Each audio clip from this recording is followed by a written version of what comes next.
വിശ്വസിക്കുവിൻ, എന്നിലും വിശ്വസിക്കുവിൻ. നിങ്ങളുടെ ഹൃദയം അസ്വസ്ഥമാകേണ്ട.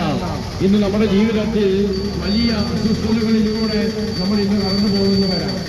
നമുക്കറിയാം, നമ്മുടെ ജീവിതത്തിൽ വലിയ ഞെരുക്കങ്ങൾ, രോഗങ്ങൾ, കഷ്ടപ്പാടുകൾ, സാമ്പത്തിക ക്ലേശങ്ങൾ, അതുപോലെ തന്നെ പലതരത്തിലുള്ള മാരക രോഗപീഠകൾ, ഇങ്ങനെ പലതരത്തിൽ നമ്മുടെ ജീവിതങ്ങളെ അസ്വസ്ഥപ്പെടുത്തുന്ന അനേകം പ്രതിസന്ധികൾ നമ്മുടെ ജീവിതങ്ങളിൽ കടന്നു വരുമ്പോൾ, മക്കൾ വേണ്ട വിധത്തിൽ നമ്മെ സ്നേഹിക്കാതെ പോകുമ്പോൾ, മദ്യത്തിനും ലഹരി വസ്തുക്കളുടെ അടിമത്തങ്ങളിലൂടെ നമ്മുടെ പ്രിയപ്പെട്ട മക്കൾ കടന്നു പോകുമ്പോൾ, നമുക്കറിയാം ഇന്നത്തെ പത്രവാർത്തകളുണ്ടായിരുന്നു.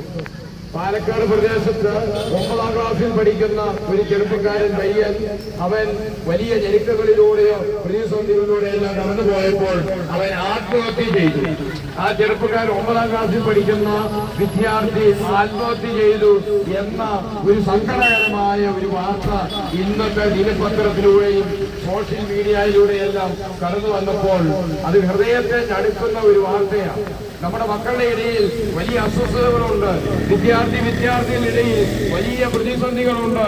ഒരുപക്ഷെ ലഹരി വസ്തുക്കളുടെ അടിമത്തങ്ങൾ, അല്ലെങ്കിൽ തിന്മയുടെ സാഹചര്യങ്ങൾ, അല്ലെങ്കിൽ ഞെരുക്കപ്പെടുന്ന അവസ്ഥകൾ, പഠനമേയുള്ള പ്രതിസന്ധികൾ, ഒരുപക്ഷെ അപകർഷതാ ബോധങ്ങൾ, അല്ലെങ്കിൽ ആരെങ്കിലും കളിയാക്കി എന്നുള്ള ഒരു പ്രത്യേകമായ അവസ്ഥ, അല്ലെങ്കിൽ ഏതെങ്കിലും പ്രത്യേകമായ വിധത്തിൽ ക്ലാസുകളിൽ തരം താഴ്ത്തി എന്നുള്ള ഫീലിംഗ്, ഇങ്ങനെയുള്ള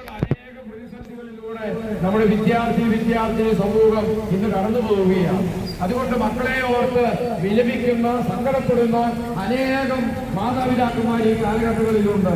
രാവുവരെ അന്തി വരെ പണിയെടുത്തിട്ട് നമ്മൾ പഠിപ്പിക്കുന്ന മക്കൾ അവർ ആത്മഹത്യ ചെയ്താലോ, ലഹരി വസ്തുക്കളുടെ അടിമത്തങ്ങളിലൂടെ പോയാലോ, അവരുടെ ജീവിതം ലക്ഷ്യം കാണാതെ പോകുമ്പോൾ സങ്കടപ്പെടുന്ന മാതാപിതാക്കന്മാർ ഈ ദേശങ്ങളിലുണ്ട്, നമ്മുടെ നാടുകളിലുണ്ട് എന്ന് നമ്മൾ തിരിച്ചറിയണം.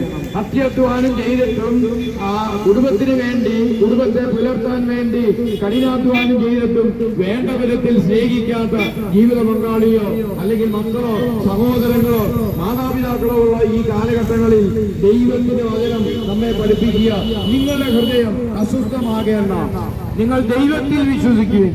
ദൈവത്തിന്റെ വചനം പറയുകയാണ്, നിങ്ങൾ ഇന്ന് അസ്വസ്ഥതയോടെ പോകുന്നുണ്ടെങ്കിൽ, ആകുലതയോടെ കടന്നു പോകുന്നുണ്ടെങ്കിൽ, വിശുദ്ധ ബൈബിളിൽ ഇപ്രകാരം പഠിപ്പിക്കുക, നിങ്ങളുടെ ആകുലതകൾ, നിങ്ങളുടെ ഉത്കണ്ഠകൾ എനിക്ക് സമർപ്പിക്കുകയും ഞാൻ നിങ്ങളുടെ കാര്യത്തിൽ ശ്രദ്ധാലുവാണ്.